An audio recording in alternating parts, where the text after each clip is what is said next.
Olá, André Novo aqui para mais um vídeo no canal e hoje eu quero te contar uma coisa que aconteceu recentemente comigo e aproveitar esse ocorrido para reforçar aquilo que eu acredito, tá? Quando o assunto é yoga. O que aconteceu? Eu recebi uma mensagem de uma pessoa, tenho até o print aqui, preservando a identidade dessa pessoa, foi lá no Instagram que eu recebi esse direct. Eu tenho um print aqui, eu vou compartilhar com vocês em um instante, para você entender a situação. Então, uma pessoa veio falar comigo, querendo aprender a fazer uma técnica, tá? E assim, é extremamente comum que as pessoas busquem o yoga para querer praticar yoga, quer dizer, as pessoas busquem yoga para querer fazer asana, tá? É muito comum. Eu sou um exemplo desses, por isso que eu posso te garantir que é comum, eu sei como é, eu vivi isso na pele. Eu entrei no yoga porque eu queria ter boa forma. Simples assim. Eu queria trabalhar no meu corpo, eu queria ter força, eu queria ter flexibilidade, eu queria ter equilíbrio. Eu entrei no yoga no momento em que eu vinha de alguns anos de musculação, de academia, de treinos diários, né, nesse ambiente, vamos dizer assim. Por um bom tempo, como eu ia à academia, eu frequentava a academia e fazia musculação com um grupo de amigos, até que era bacana. Tipo, foi um monte de pessoas, um monte de alunos ali da escola onde eu estudava na época, se matricularam na mesma academia. E então, qualquer horário, praticamente, que eu fosse malhar, eu ia encontrar algum conhecido, algum amigo meu da escola. Então, durante muitos anos, eu frequentei a academia achando bom porque tinha essa parte, digamos, social. Porém, num dado momento, eu mudei de cidade. E aí, numa nova cidade, eu não conhecia ninguém. Porém, eu tinha um hábito já de fazer academia. Eu falei, vou continuar. Peguei e me matriculei numa academia perto de casa. Consegui fazer isso durante um ano. Depois de um ano, a coisa ficou sem graça, ficou meio blasé. E aí eu falei, poxa, não tá dando. Vou pesquisar uma coisa diferente para eu fazer. E foi nisso que eu encontrei o Pilates. Tinha um estúdio de Pilates perto de casa, e aí tinha aquela proposta de ser uma coisa quase que personal, porque era um estúdio onde, se não me falha a memória, quatro, quatro pessoas por horário que podiam treinar. E aí tinha um horário ali à tarde, que tinha um valor especial, que tinha um desconto e tal. Eu falei, pô, vou conhecer esse negócio. E entrei no Pilates e comecei a praticar e tal, e curti, gostei da coisa. Era uma era mais interessante do que a musculação para mim naquele momento, eu gostei mais, eu curti mais o estímulo, a forma da coisa acontecer, mas em pouco tempo também eu estava assim, tava gostando, mas começou a ficar um pouco parecido com musculação também, né? Começa a ter alguns movimentos, algumas coisas que ficam um pouco mais repetitivas. Na minha percepção, longe do que eu fazia na musculação, porque no Pilates você tem bem menos repetições. Eu achava a coisa mais interessante. Eu não estava pensando em parar. Porém, por acaso, eu me deparei com uma apresentação lá corporal de yoga, e aí eu vi os movimentos que dava para fazer treinando yoga, e falei, caraca, esse negócio é muito mais interessante do que eu imaginava. E aí eu, poxa, vou, vou treinar esse negócio, vou conhecer isso aí. Tinha uma escola de yoga também, bem perto da minha casa, literalmente do outro lado da rua, e eu fui lá conhecer.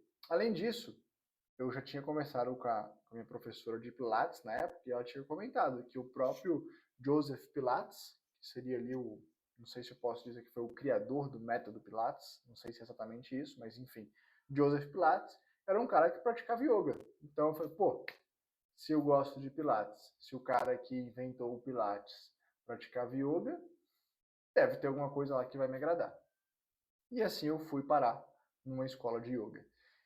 Então eu cheguei lá meramente, basicamente, especificamente para fazer uma atividade física que fosse mais interessante do que a musculação. Tá? Diria que o Pilates foi uma ponte, mas eu estava no fundo, tanto o Pilates quanto o Yoga foi uma busca de fazer algo diferente da musculação, algo que fosse menos monótono, menos tedioso, mais interessante.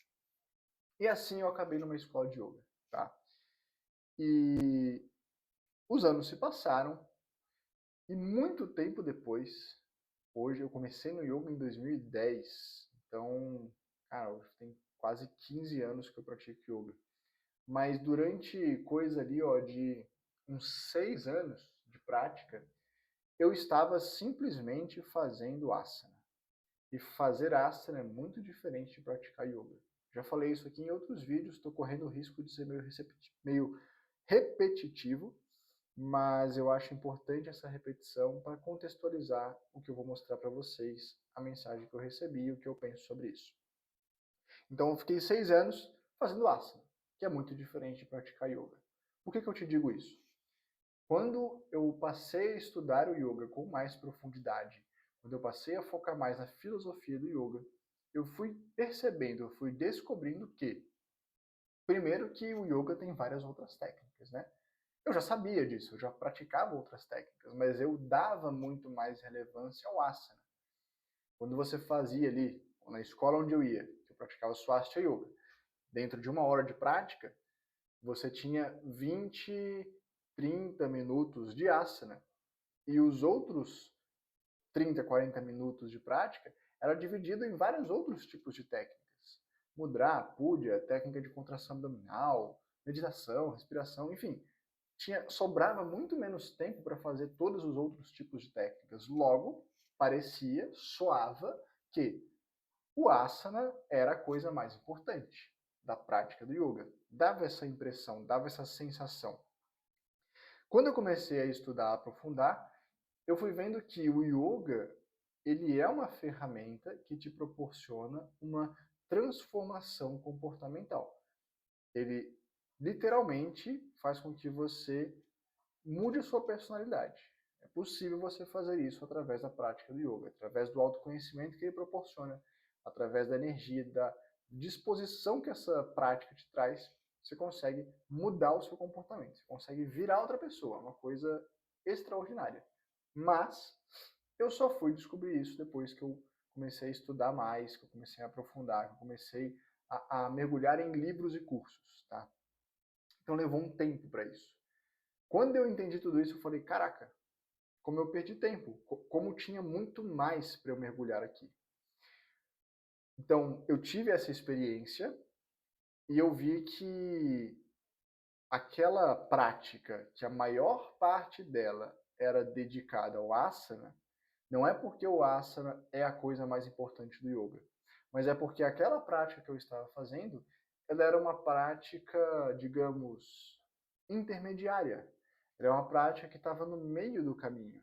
Ela era uma prática necessária para que eu galgasse outras técnicas que são mais difíceis, e quando eu digo outras técnicas, eu não estou falando de outros malabarismos corporais que são mais difíceis, tipo, sei lá, virar de cabeça para baixo, plantar bananeira. Não, não é isso. Outras técnicas mais difíceis é, por exemplo, a meditação. Naquela aula especificamente que eu fazia, você treinava 3 minutos de meditação ao final dessa aula. Porém, para você angariar aquilo que é mais profundo do yoga, aquela transformação mais profunda que ele pode proporcionar, você precisa treinar 30 minutos de meditação. Por exemplo, estou dando um exemplo, não vamos nos apegar a detalhes técnicos, mas você tem que fazer muito mais meditação. Só que para o aluno iniciante, fazer aqueles 30 minutos de meditação é um martírio, é um caos, é dificílimo, é desagradável, é chato, tá? Então, não cabia, não era conveniente. Por outro lado, eu não tive essa percepção e essa visão ali fazendo as aulas, ali fazendo a prática. Foi uma busca pessoal que me mostrou que tinha algo depois, tá? Então, eu estou aqui já para te dizer que tem algo depois. Eu estou aqui para te dizer que tudo bem você entrar no yoga por causa do benefício físico. Mas saiba, tem algo depois, tem algo muito maior. Para quem é meu aluno, sabe que eu não pego o iniciante e falo, faz meia hora de meditação. Eu acho que isso seria horrível tá? Seria muito desagradável, seria uma experiência ruim e talvez você não quisesse mais praticar yoga. Então, aluno iniciante, eu foco no asana, tá? É assim que eu ensino na comunidade Sato. Se você quiser conhecer, o link vai estar aqui na descrição desse vídeo. Mas eu foco nisso no começo, mas eu deixo sempre muito claro, tem algo lá na frente, tem algo a mais, isso aqui é uma etapa. Porém, apesar de eu focar nisso, apesar de eu falar muito disso, eu recebi a mensagem que eu vou compartilhar aqui com vocês agora. E vou dar minha opinião sobre ela, não estou julgando, tá? Mas eu quero mostrar como eu penso hoje, depois de 15 anos de yoga. Então, olha só, uma pessoa pegou e mandou essa mensagem aqui, ó. Oi, boa tarde. Você poderia fazer um vídeo ensinando passo a passo a postura do Prasarita Padottanasana? E eu respondi prontamente, que asana é esse? Eu não conheço por esse nome. Curiosidade, tá? Vamos abrir um parênteses. Vou aproveitar isso aqui para abrir um parênteses. Várias escolas de yoga vão ter nomenclaturas diferentes. Tem padrões de nomenclatura diferentes, tá? Então, pode ser que o mesmo asana tenha um nome em duas escolas diferentes, ele tenha nomes diferentes. Esse asana aqui, eu não sabia qual que era, ele me mandou a foto, a pessoa mandou a foto, e eu falei, ah, tá, beleza, agora eu sei qual que é. Na escola onde eu pratico, isso aqui seria um Maha Trikonasana, tem nomes distintos, mas sempre nomes em sânscrito. É a língua técnica do yoga. Se for cachorro olhando para baixo, cachorro olhando para cima, cachorro com a bunda para o alto, aí já é meio sacanagem mesmo, né? Aí você não está utilizando o nome técnico da coisa. Você está traduzindo e aí eu acho que já ficou um pouco mais bagunçado. Mas enfim, perguntei, porque ele usa um padrão de nomenclatura diferente, ele deve, não sei se pratica em alguma escola ou se viu na internet, mas ele usa um padrão diferente. Ele foi e mostrou. Essa postura, gostaria muito de executá-la. Eu falei, tá, mas, assim, ao meu ver, de novo, vou reforçar isso, tá? Eu escondi aqui o rosto da pessoa porque eu não tô aqui para sacanear, para zoar, para julgar. Eu tô aqui para esclarecer e te mostrar meu ponto de vista. Para mim, essa posição, ela é extremamente simples. Afasta os pés. Veja que as pontas dos pés estão levemente para dentro, né? Aqui, você vê aqui esse detalhezinho para alongar mais a parte posterior ali das pernas e de trás dos joelhos. E leva o tronco para frente. É isso, a posição é isso. Eu olhei e realmente, de verdade, não vejo dificuldade. Então eu perguntei, qual é a sua dificuldade? E ele me falou, encostar a cabeça no chão. Vamos lá, de novo, vou te dar minha visão e minha percepção. Essa posição, Maha Trikonasana, vou usar a nomenclatura que eu utilizo, ela tem várias variações. Você tem a variação Sukha, que seria a variação mais fácil de todas, que seria uma pessoa com pouquíssima flexibilidade, ela ia fazer essa posição, tipo, talvez apoiando as mãos sobre os joelhos. Tem as costas muito travadas, o posterior de coxa muito travado. Ela vai pegar, vai apoiar as mãos sobre os joelhos e vai fazer essa posição, uma variação muito fácil. Essa pessoa que está fazendo com a mão no joelho, ela está fazendo Maha Trikonasana, tá? Uma outra pessoa com um pouco mais de flexibilidade pode fazer a mesma posição e conseguir alcançar a mão no tornozelo. Sukha significa sem esforço. Ardha significa metade, incompleto. Então a pessoa que chega lá e faz com a mão no tornozelo, vamos dizer que ela está fazendo o Ardha Maha Trikonasana, ou seja, ela está fazendo um Maha Trikonasana que ela chega até a metade do caminho, beleza? Essa pessoa que faz essa intensidade também está fazendo um Maha Trikonasana. Agora, uma outra pessoa consegue alcançar a mão no chão. E aí essa pessoa que está alcançando a mão no chão, que está apontando o topo da cabeça para baixo, ela já está fazendo a posição na sua variação um pouco mais verdadeira. Seria um Raja Maha Trikonasana. Tá? Raja seria verdadeiro, seria o real. A posição feita no seu padrão, digamos... Acho que padrão é a melhor palavra. Padrão. tá na posição de fato. E o cara que consegue pôr a mão no chão ou segurar no tornozelo e encostar o topo da cabeça no chão, que é o caso dessa posição, ele estaria fazendo um Marra Trikonasana. Marra significa avançado, tá? Então ele estaria fazendo a variação mais intensa, mais avançada dessa posição. Todos esses exemplos que eu te descrevi aqui, todas essas pessoas estão fazendo Marra Trikonasana. Todas essas pessoas estão executando o mesmo asana.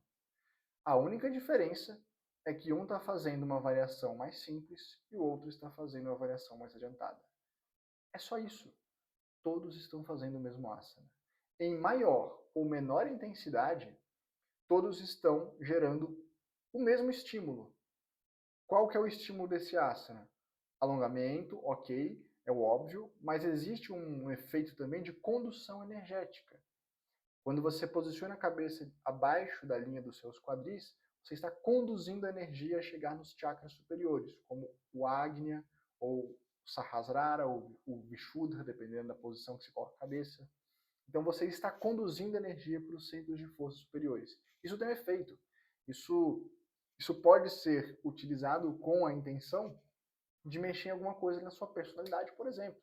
Descanso mental, maior foco, maior concentração e por aí vai. Então, qualquer variação da técnica que você fizer, dessa técnica, você vai estar tendo esses efeitos. A diferença é que a pessoa que tem mais dificuldade, ela gera o efeito em menor intensidade. A pessoa que tem mais facilidade gera o efeito em maior intensidade. Simples assim. Mas perceba, todos estão fazendo o mesmo asana. E aí, eu peguei e fui questionar ele. Ele falou, tá, entendi. Não é que você não consiga fazer. Você não consegue completar a posição nessa intensidade. É basicamente o que eu estou te explicando aqui agora com mais detalhes, porque estamos num vídeo maior. E eu perguntei, eu quis entender melhor a questão, né? Por que é importante para você conseguir fazer essa técnica? E eis que ele não me respondeu mais. Não sei se ele achou que eu estava de conversa fiada, não sei se ele esqueceu, não sei. Como eu disse, não estou aqui para julgar, para dizer que ele está certo ou que ele está errado. Estou te contando o que aconteceu. E o que eu penso? Qual que é a minha cabeça hoje em dia?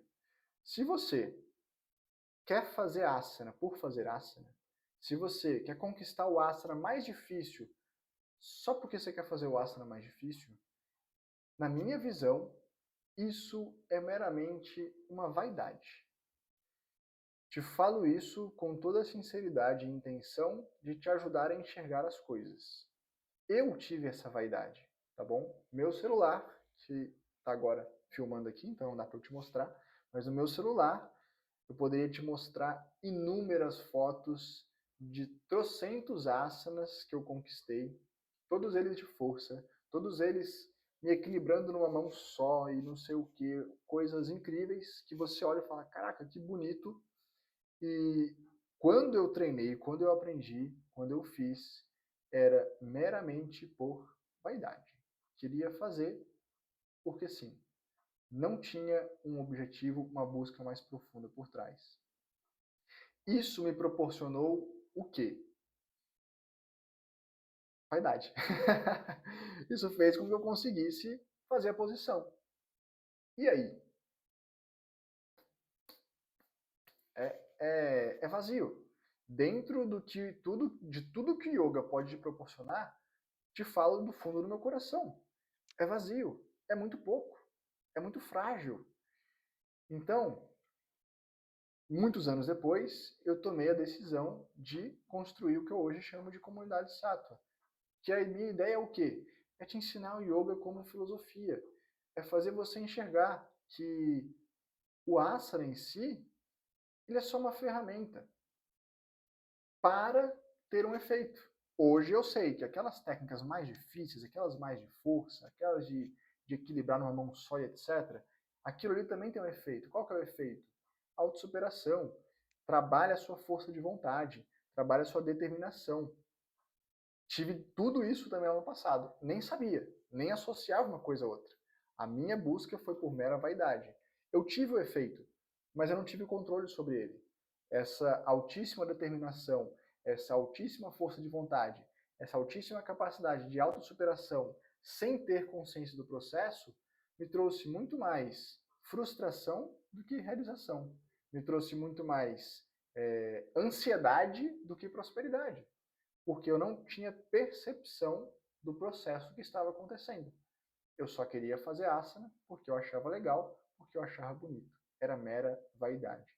Então, eu estou aqui para compartilhar um pouco da minha experiência com você e te dizer, não busque praticar asana apenas por vaidade. Tudo bem você entrar no yoga por causa do asana. Foi assim comigo. Faz parte. Mas eu sou a pessoa que está aqui te dizendo, se você quer fazer asana, só para ficar com o corpo legal, provavelmente você não vai gostar muito das minhas aulas. Provavelmente você não vai querer muito o que eu tenho para ensinar. Porque eu sempre vou ensinar a prática, vou dar aula técnica, vou te mostrar o que fazer, mas eu sempre vou te dar conteúdo também. Eu sempre vou te dar um pouco de teoria, eu sempre vou te explicar o que está acontecendo, por que está acontecendo, como faz e por que faz. É o meu jeito, tá bom? Não estou dizendo que eu estou mais certo, que eu estou mais errado, que eu sou mais bonito, que eu sou mais feio. Estou te dizendo o jeito que eu faço, o jeito que eu acredito. E se for o jeito que você acredita, provavelmente você vai querer fazer minhas aulas. Que inclusive rolam aqui no YouTube toda segunda-feira, tá bom? Mais um parênteses para você saber que você pode praticar comigo. Toda segunda-feira eu faço uma live aqui no YouTube. Esse horário pode mudar, tá bom? Não sei quando você vai ver esse vídeo e de repente eu mudei o horário da prática, mas hoje acontece na segunda-feira. É uma aula semanal que eu dou, aulas técnicas do yoga lá na comunidade Sattva, para os meus alunos. Eu dou essa aula ao vivo. Ela fica transmitida aqui no YouTube, gratuitamente, você também pode assistir.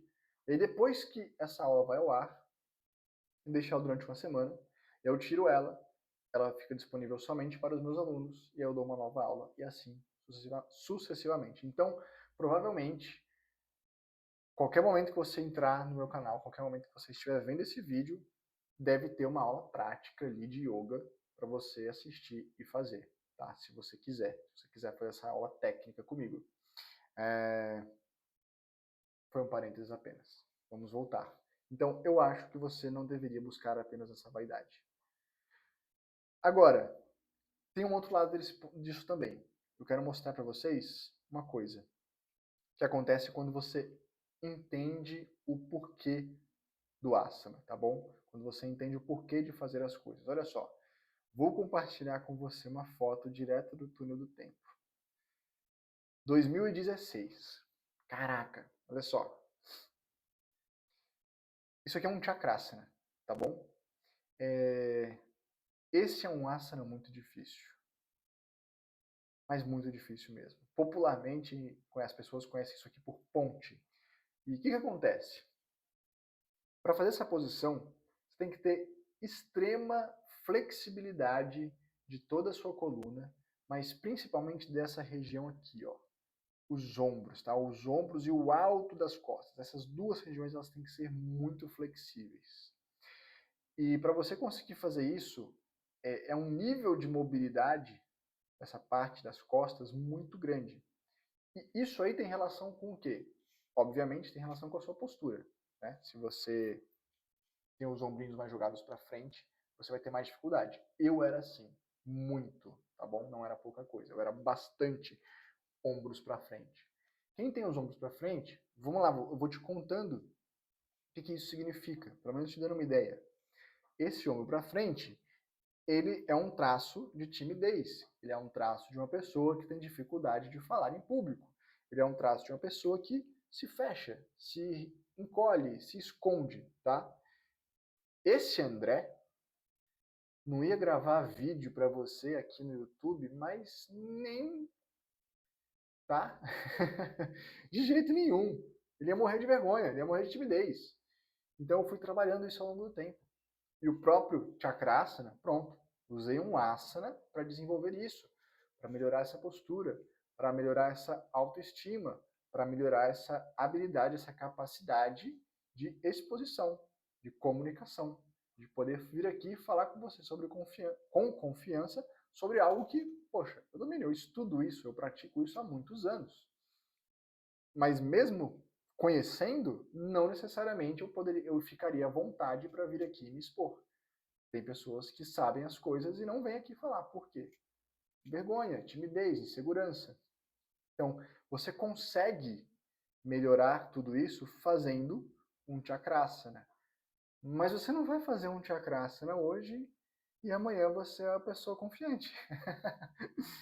Prova disso? Vou trazer a foto para você, olha só. Isso aqui é de abril de 2016, tá? Pelo menos é como estava lá nas fotos do meu celular.